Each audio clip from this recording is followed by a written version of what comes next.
Good morning po mga kabayan. Atin po ngayon i-update itong portion ng ayan po sa may barangay Santa Maria dito sa SLEX Tier 4, Barangay Santa Maria, San Pablo City, Laguna at portion ng San Pablo Interchange mga kabayan. Silipin po natin kung ano na po ang progress doon sa San Pablo Interchange mga kabayan dahil nung last update natin may base course na po na nilatag, baka naglatag na po sila ng concrete cement sa ngayon, no? 2 linggo na po nakalipas noong tayo ay nag-update rito sa SLEX TR4 sa package C at dito sa San Pablo Interchange, no? Ayan po yung baba natin mga bayan. Diyan po tayo ngayon mag-update mula sa may Barangay Santa Maria hanggang Barangay San Miguel, San Pablo City, Laguna. Naway samahan niyo po si Polka Studio mga bayan, panibagong update dito sa SLEX TR4. Paki-like, share, follow at subscribe. At pakiusap po, wag po tayo mag-skip sa ads. Napakalaking tulong na po yan ni Polka Studio. Maraming salamat. Po tayo ngayon mga kabayan sa Barangay Santa Maria. So ayan po, yung baba natin ay ito na lamang po yung 1 lane ang kulang. Bali, nung last 2 weeks tayo nag-update rito, mga 3 lane pa ang lalatagan. So yung 2 tapos na. So ito na lang isa na sa gitna banda mga kabayan. Itong bandang kaliwa naman ay bagong latag. Hindi pa masyadong tuyo. So yan po yung update rito sa ito yung package C na natitira na hindi pa na semento, no? Sa portion ng Barangay Santa Maria, San Pablo City, Laguna. Ayan na po yung tulay mga bayan. So ayan po, last update natin rito ay wala pang latag dito kahit isang lane. So ngayon mayroon na. Ayan po sa bandang kaliwa mga kabayan.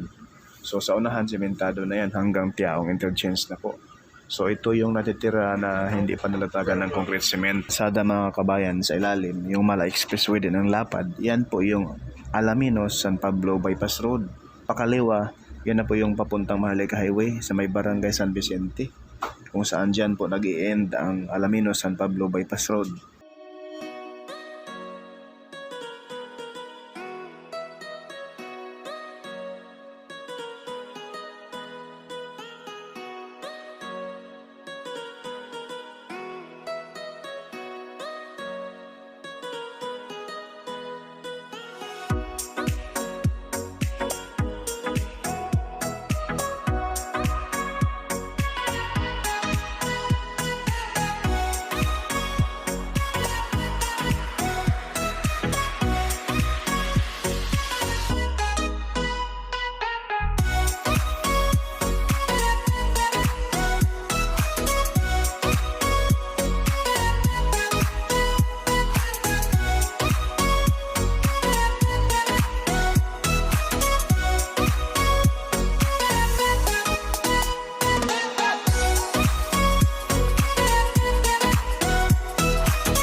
So narito po tayo ngayon mga kabayan sa Barangay San Miguel, San Pablo City, Laguna. So ayang tulay na gagawin rito mga bayan, may buhos na pala yung taas. Yan po yung service road dahil yung SLEX TR4 sa ilalim dadaan. Ayan po, yung kaharap sa ating kamera ay approaching na po yan doon sa dire-diretso laang sa may Maharlika Highway, sa may Barangay San Gabriel. Yung may stoplight doon, may 7-Eleven. Yan po yung Maharlika Highway mga kabayan. So ayan po, napakalaking good news mga kabayan. Oh.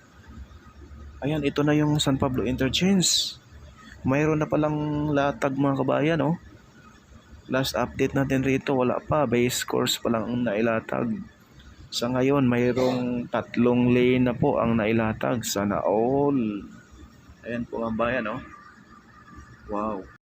Bumilis yung progress ngayon mga kabayan dahil medyo gumanda-ganda ng panahon, wala na masyadong ulan, wala na masyadong bagyo, kaya mapabilis talaga. Asahan natin to mga kabayan.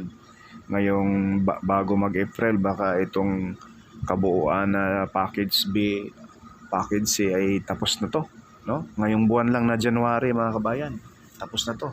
Silayan po natin, talagang full blast na po ang pagbuhos. Sinamantala nila dahil magsa-summer na. January pa lang medyo maganda na ang panahon.